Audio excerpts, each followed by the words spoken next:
We'll pause on globalization politics. So this is not the first time we've been in this position. You pointed out, Bob, that the Gilded Age and after the Civil War, the period right before the Depression, we had extreme inequality of wealth and income and corruption, business corruption interceding in government.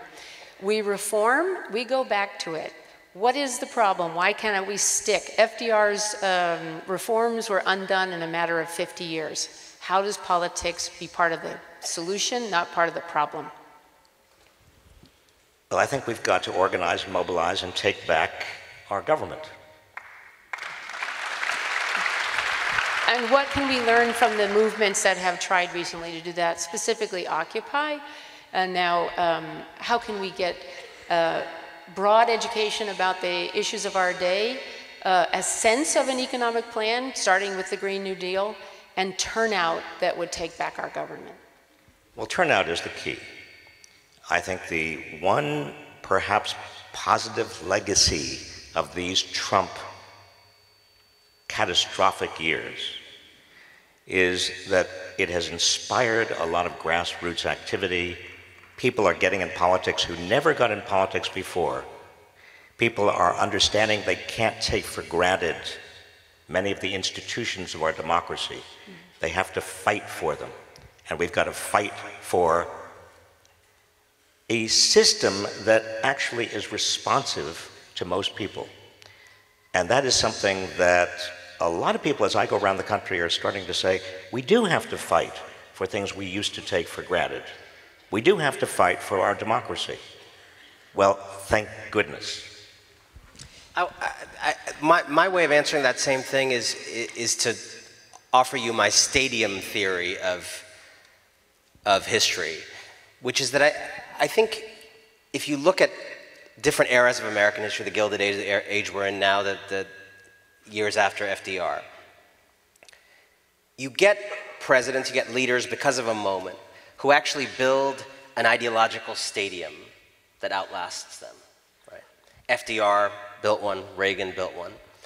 And what the stadium is a kind of boundary of conversation within which everybody operates. And there's a left side of the field in the stadium and there's a right side of the field, but they're all playing within the stadium. And so between the 30s and the late 70s, everybody was playing in FDR's stadium, which is how Nixon could create the EPA, and which is how Eisenhower could tolerate, high tax rates. And Reagan built a new stadium that was free market fundamentalism, government's bad, business is great. And I think everybody after Reagan, and I think we're still in Reagan Stadium.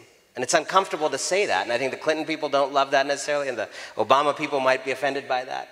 But I think they were all, in many ways, many of the arguments that you were involved in, and lost to, people who were investment bankers you had to argue with, were Democrats trying to figure out how to live in Reagan Stadium.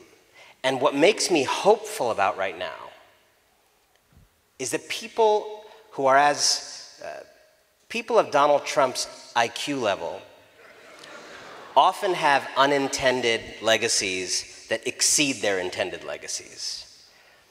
And I think what he is doing, I hope, is flamboyantly discrediting not just his own administration, but the age of capital that we've been living in for 40 years. Because he is actually discrediting every thesis of this stadium that we're in. The idea that business people are somehow smarter than everybody else and know more about whatever they want to know about.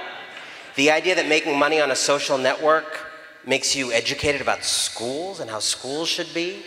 The idea that people who cause problems are the leading experts at solving them. The idea that you should just make as much money as possible over here and then with the blood money of it heal the problems that you cut. He embodies all of these things, but he didn't create all of these things.